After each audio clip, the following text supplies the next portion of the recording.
Hey Stan, why'd you put Dykem all over my brand new, freshly ground parallels? Guess you're gonna have to wait till part two. Hey guys, welcome to part two. And what we're gonna do now is we're gonna show you why we put Dykem just on one side of these parallels. I'm gonna take a height gauge and just scribe a line. And then we're gonna flip, and we're gonna scribe another line in case we didn't get it right on the money. And we're gonna do the same thing on this guy here.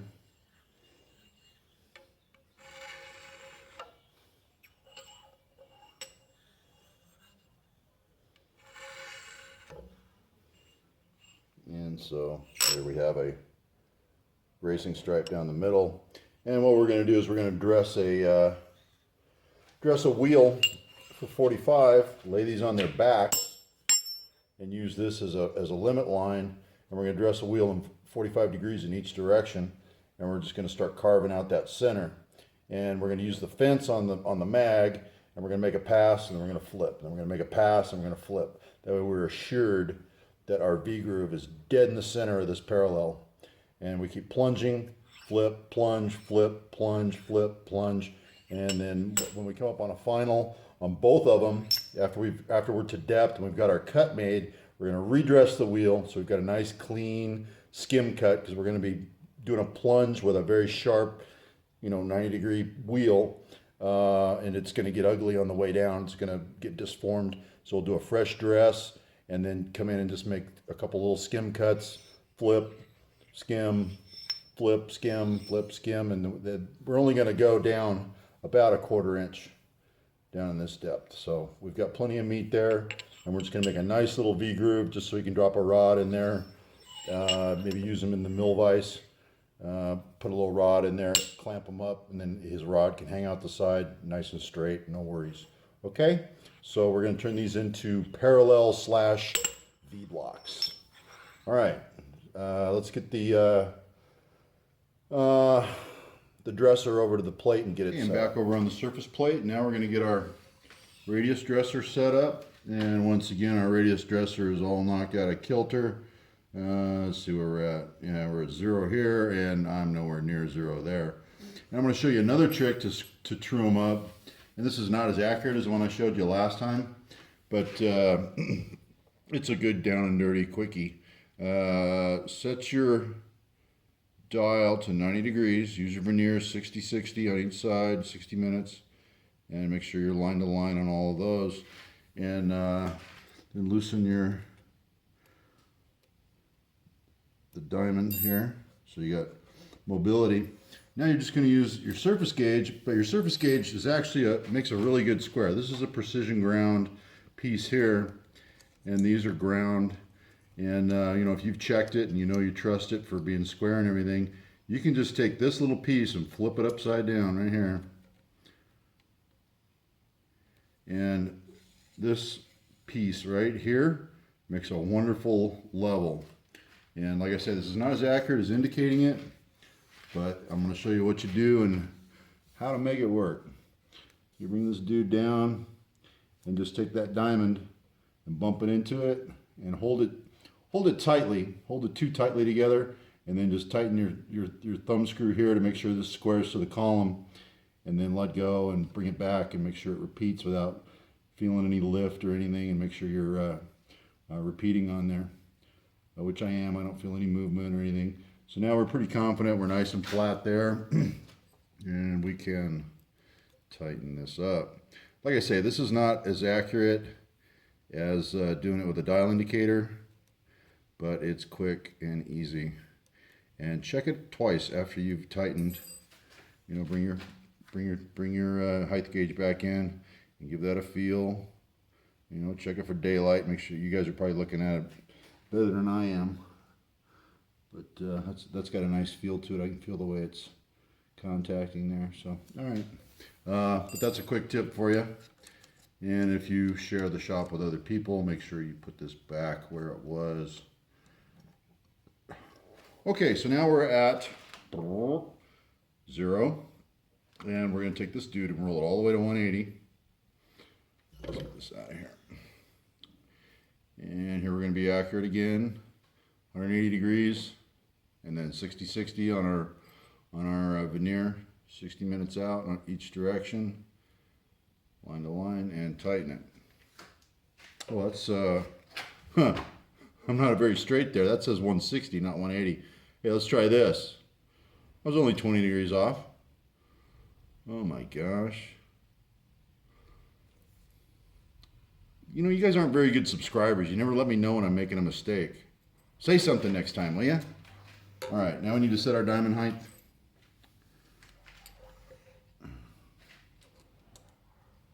And I warned you before, keep your hands on that diamond. As soon as I crack this guy loose, that diamond will just drop right out and play some havoc on your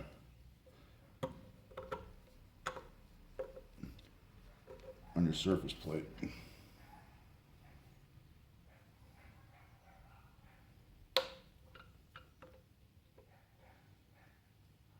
Okay, now we're set the center height, and we're going to hold everything together here and just do that a little snug, as so. All right, so now what do we got? We got a diamond. I'm going to let you stare right down the barrel of it, just like that.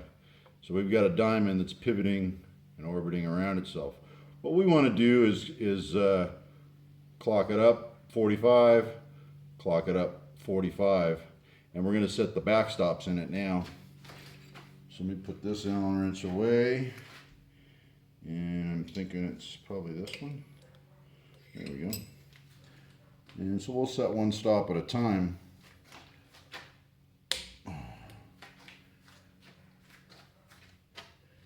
And we'll drop my pin in.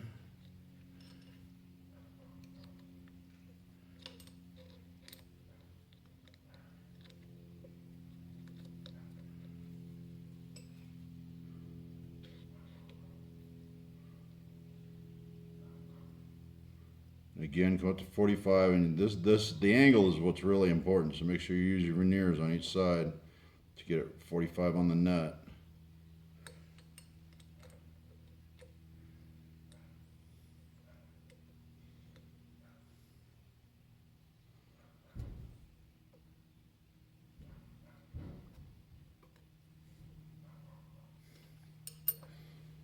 Okay, and then check, make sure your stop repeats. I'm bumping that stop right there. Okay, so we're happy there. Now we got to use this side.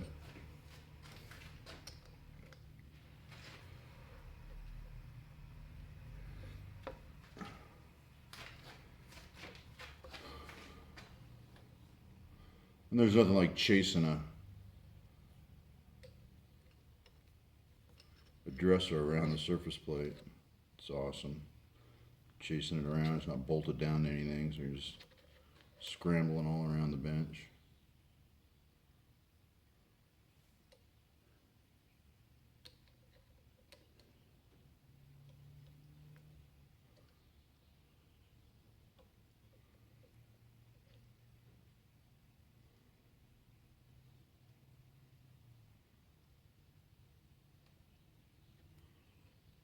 I think we got it there.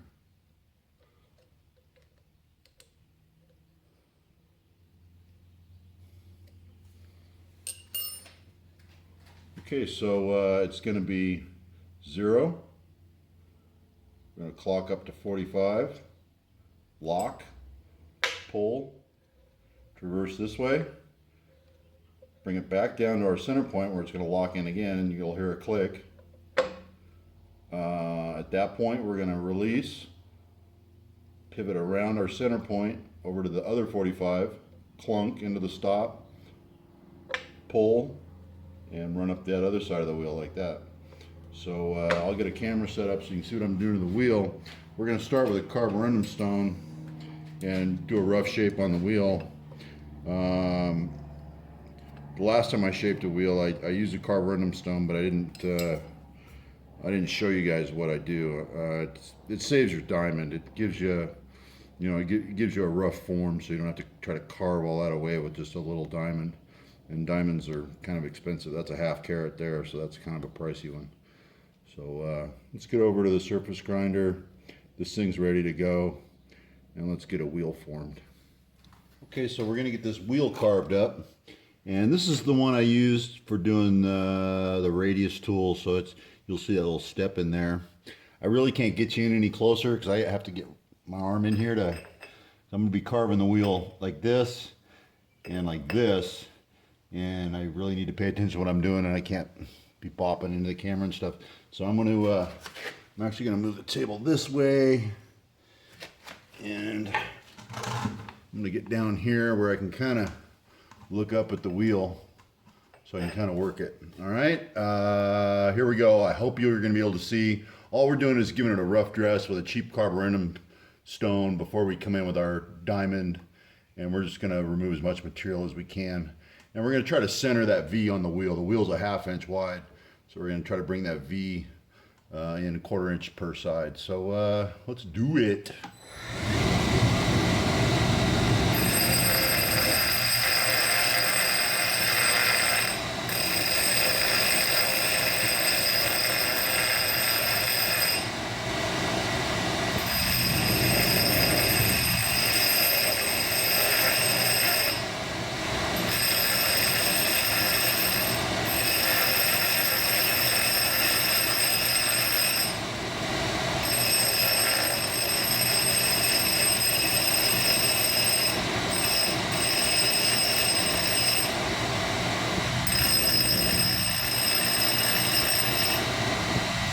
What do you think? Think that looks like 45? 90 total? Stan thinks that looks like 90-ish. Here, I'll bring it kind of over here. Kind of sweep you down, let you kind of peek up at it. What do you think? Okay, let's get the dresser over here and finalize this. Okay, I got you set up here, so hopefully you can see I got the light over here kind of the side and pointed at the work. We're working right here. The diamond, right now the protractor's on 0. The diamond's right at the center line of the wheel. In the x-axis. In the y-axis, the diamond's on the center line of the spindle this way. And we can actually give it a test here. We can swing to this stop. I just hit a hard stop there. I can pull the pin, come up, back to my lock, pivot the other direction, pull the pin, come up to my lock, and back to center, and keep pivoting over. So that's how we're going to dress that thing. So that's a dry run. Let's try it with the wheel running and see how we do. Let's and I got my table locked. I got a hard lock on the table here, so the table can't, you know, move around on me. So I got my gib tightened up on my bottom screw. So let's give it a shot. I've actually never dressed a wheel in this form before, so this is either going to be really, really good or really, really bad.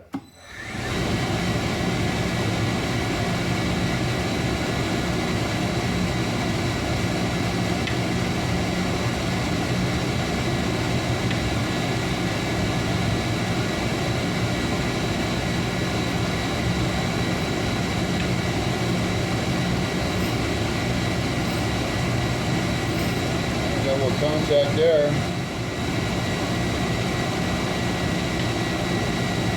Nothing over there yet.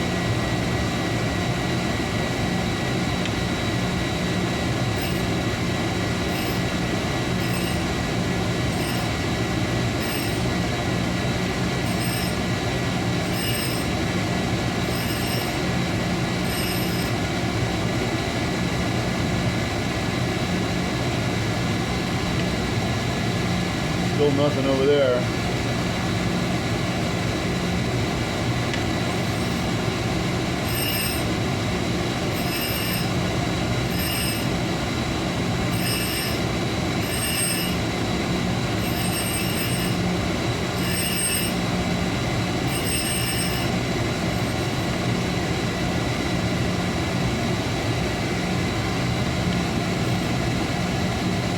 Got a little bit, not a lot.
we're getting a little bit of contact, not quite enough.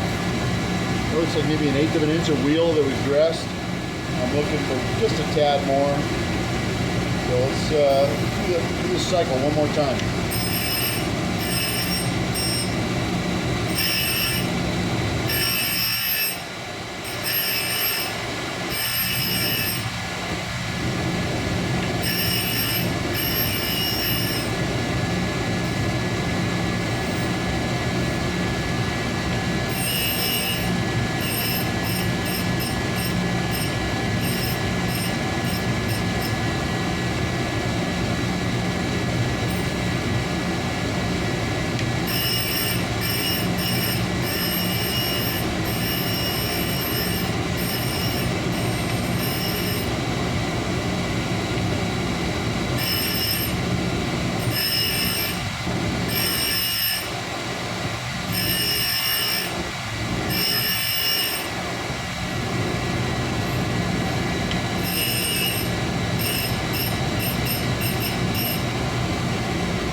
What a beautiful wheel shape that is.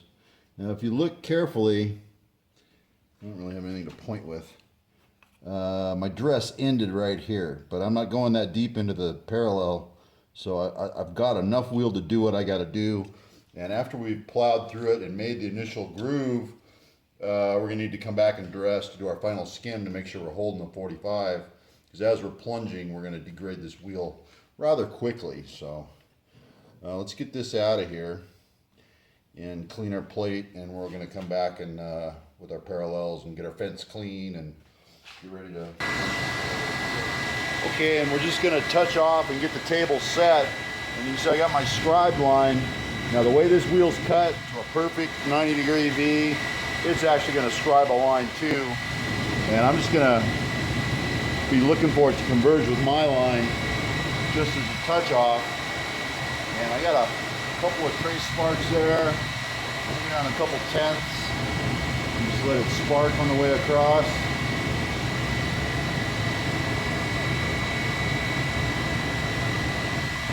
There it is. Yeah, we're cutting right into that scribe line. That's perfect. Okay. And what we're going to do is we're going to, as we're making our cuts, we're going to go down, down, down, down until we plunge down far enough where we like our depth. But then we're going to take the part and actually flip it up against the fence, cut, flip, up against the fence, cut. So we're assured that we're centering our groove as we go. So it's equal on both sides. So, and we'll do that again for our final passes too. So I need to get the coolant back on here. It was in my way when I was dressing. I got to get a wheel guard on it, and we can start developing these grooves. I'll bring you back in a sec. Okay, I think we're done. I got a wheel guard on. Got my coolant set up. Mags turned on. Parts indexed. I've re-zeroed my hand wheel so I know how far down I've fed. Because I'm going to start off with 50 thousandths down feet on this one, because we've got another one to do, and we'll do another 50 on that, see what it looks like, and see if we want to go any more. But let's get a cut on this thing.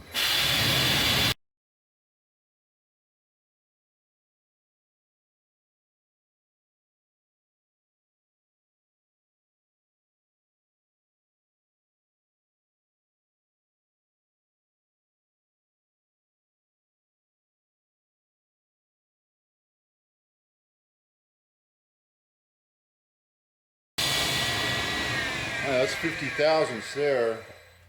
It's not too big of a groove. I think maybe I want to go 100. Here's another tip. I keep a little bit of coolant. That's that blue tint you see there. I keep a little bit of coolant in a bucket with a little brush just to kind of clean my magnet. It's also good for stoning. And the reason I use coolant is because of its rust inhibitive properties. If I use plain water, my magnet would rust instantly.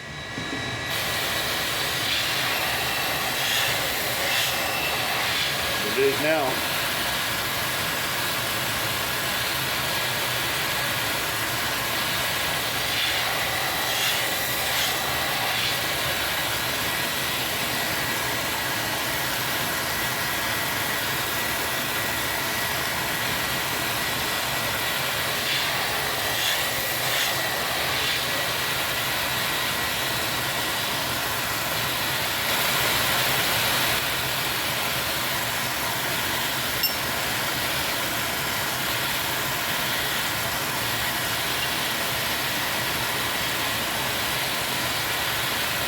Okay, we're just going to do a chatted down feed, about 1,000.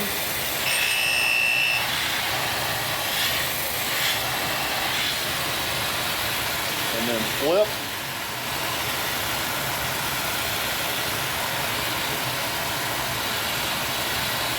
Same thing.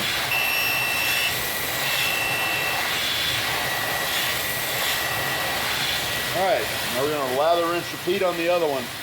That assures us that that V-groove is completely centered.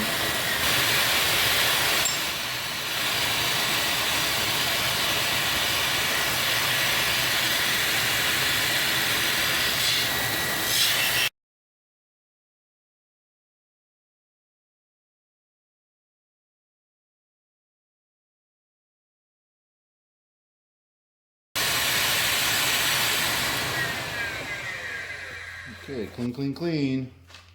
Clean our port. And I think we're to depth. I'm pretty happy with that. That was 100 thousandths of down feed. 2 full revs on the dial. That's a nice, it's a pretty nice V-groove. So I'm just going to dress the other side and then I still got to bring the other one down another 50. So, all right.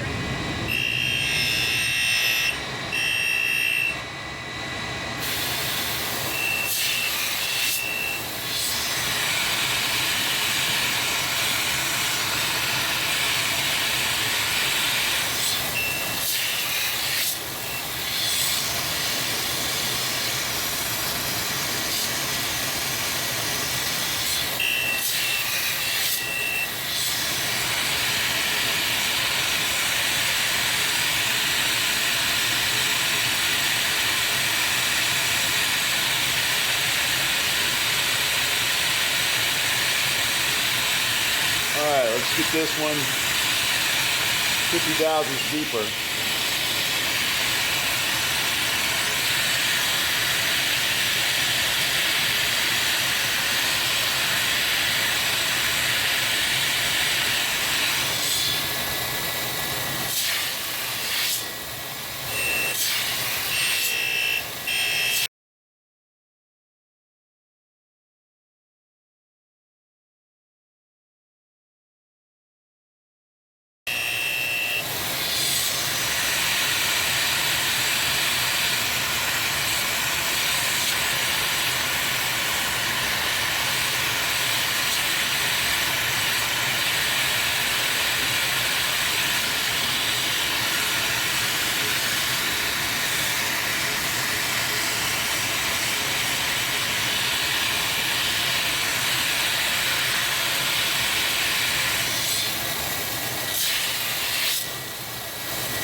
Okay, they're both equal. They're both plunged to their rough depths. And I put them on there to comparatively grind them. And I'm going to do the same thing when I do my final, but we need to redress the wheel because we've lost an awful lot of shape. If you look down the bottom of those V's, they're not very crisp. The point of our wheel is gone. So let's just, we're going to redress just like we did before. Nothing changes. Going to just get it to a nice V again. And then we're going to go down in there and just do little skim cuts till we're real happy with those, with the looks of all these. And they're done. Okay, I'll bring you back with a fresh dress. I'm going to take a little bit of coolant and just kind of wet the plate. And go back here where we're going to be setting our parallels. Make sure nothing's sitting back there. No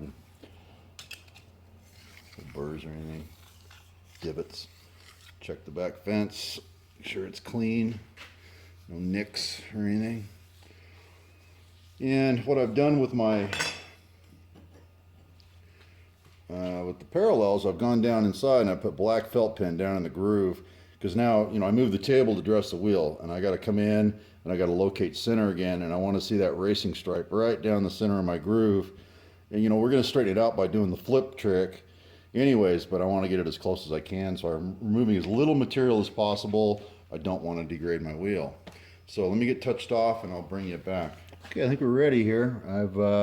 I've spotted the center, and I'm going to do a few down feeds until I see that racing stripe develop down the bottom.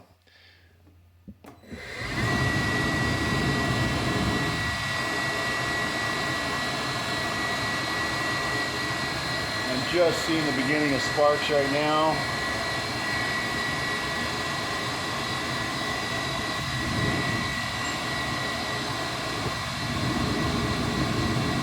Yep, that's pretty much centered.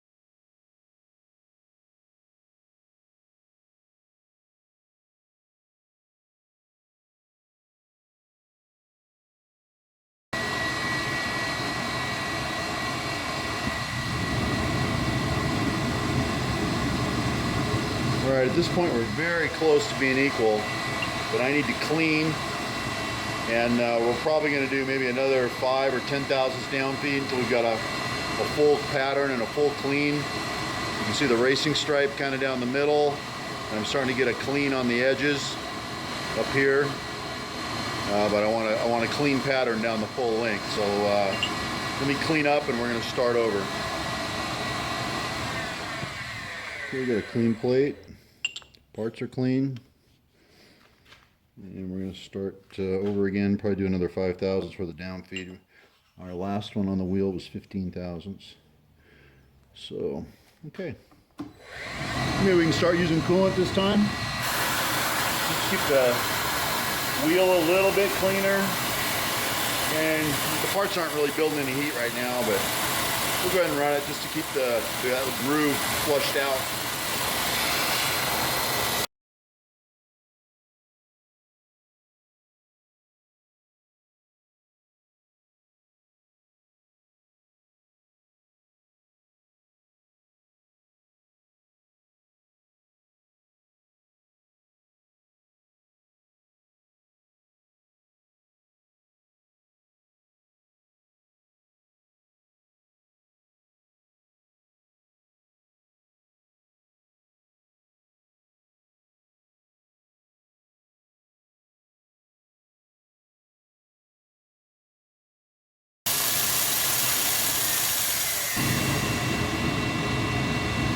Okay, we're up on a final.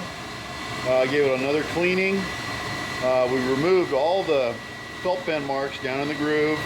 We've got a very sharp V now. I'm not too worried about the base of it needing a relief.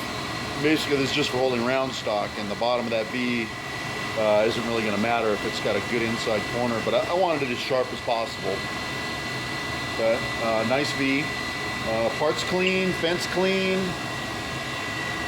and we're just going to do a final dusting and just kind of let it spark out. So I'm gonna mag down here.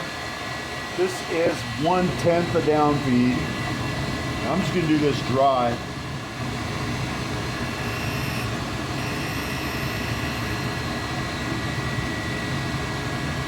And I'll tell you, that ain't much. All right, just gonna run it really slow. And we're gonna flip. And do the other side.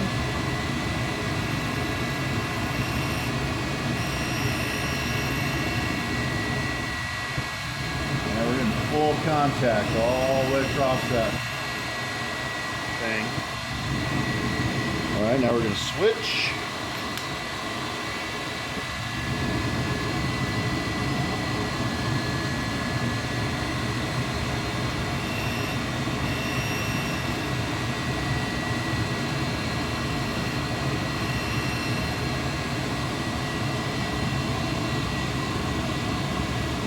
Flip.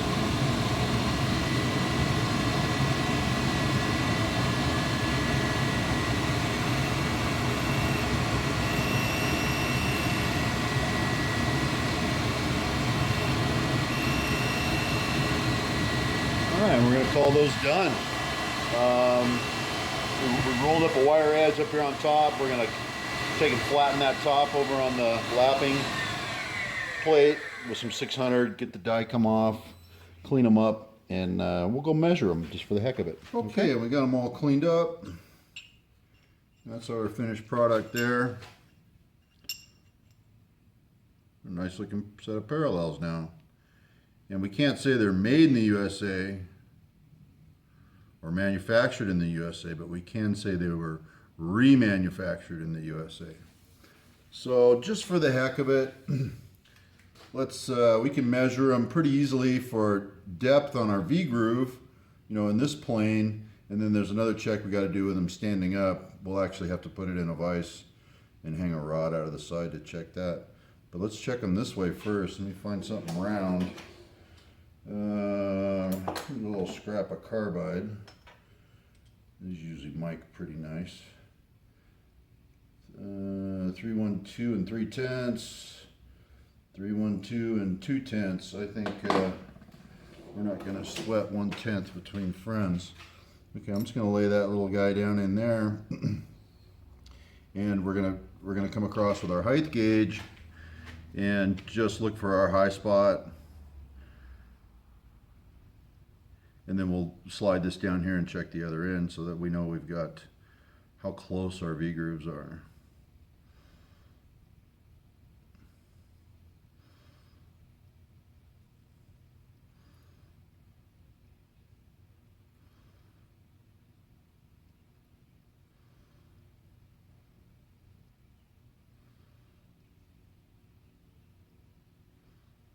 This is fun, bouncing on the head of that thing. I think we're pretty good there. Okay, we're just doing, zero it up. Okay. 0. Oh, shoot, you're not in the picture. All right, let's do this. I'll lower you down just a tad so you can see what I'm doing. All right, all I'm doing is looking for a high spot right on the tip of my carbide. I got the carbide laying down in the V groove. And right there, we are at 2/10 below. Let me get it so it zeros. There we go. All right, so it zeros there. And just for the hell of it, we'll check it in the middle. That's a 10th high. See what it does over here.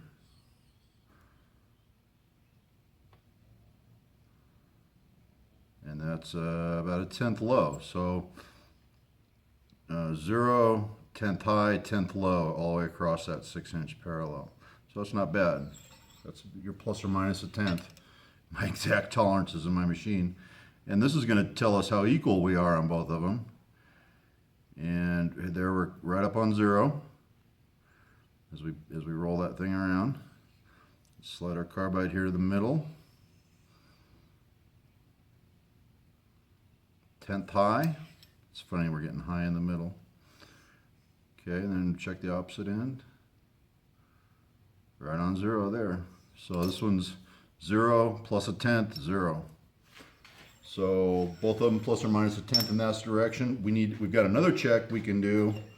I don't know whether we need a vise or not. Maybe we do. I can't really.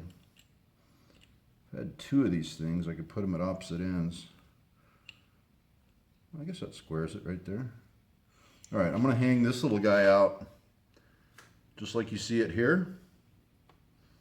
Just that little fella right there. And I'm going to come in with my gauge and I'm going to sweep the top of that, and then we're going to take the whole thing and stick it over there and see what the differential is there to see how parallel we got the V groove to the actual parallels, because that's pretty important. So let me get that's what I was trying to avoid. That action right like that. As long as we're down tight to the table, she's gonna stay. Let me see if I got a longer rod. I'll be right back. Okay, I found a nice little piece of drill rod, real straight. It mics within a tenth all the way across, so it's pretty good. So we're gonna use that to measure, and I think that's gonna fit my V grooves pretty good. Oh yeah. All right, so and that gives us good engagement way down here, so that keeps the jaws nice and parallel, and it's gonna give us a nice average. So let's get in here and get that measured.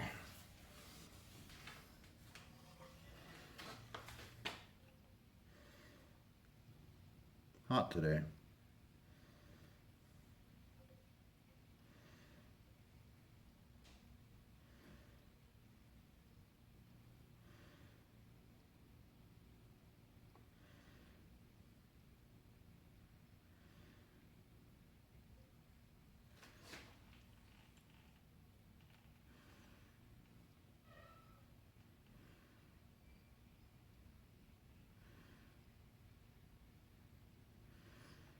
Okay, I think that's my high spot right there. Right there. Zero that turkey out right like that. Check and make sure it repeats.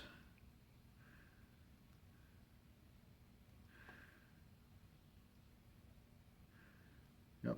Okay, so we got we're calling that a good 0 there. Let's flip this whole Marianne around and stick the rod out the other side. See how we do over here.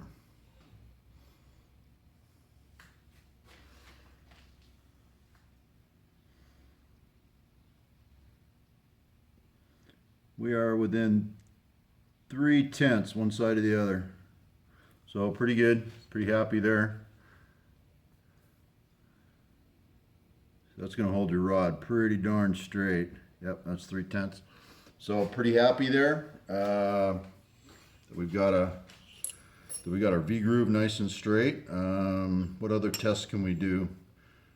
We could do it again by flipping them like this, so we can see if it matters which way he puts them in. I don't think it does, but that's why we flipped them, to make them universal, so it didn't matter whether you flipped them up, down, whatever. Those V grooves are equal. So let's see what we end up with here. Okay, so with them flipped, we're 0 here. And let's put it over on this side. Same deal.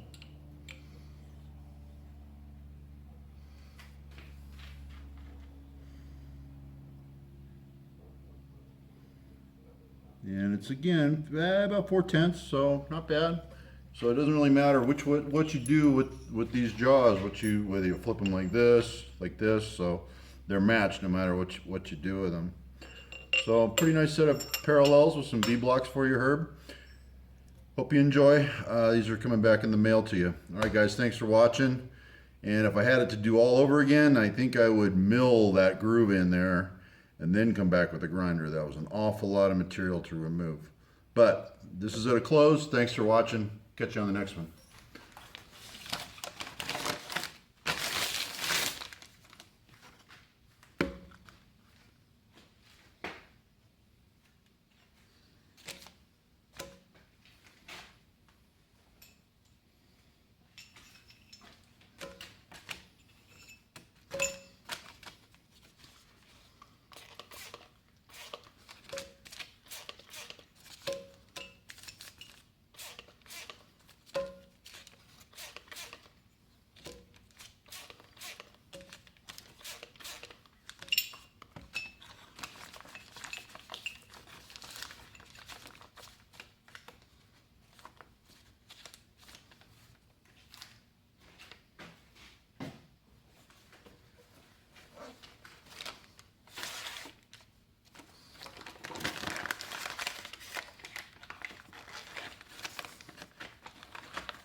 Okay, they are pickled and sealed.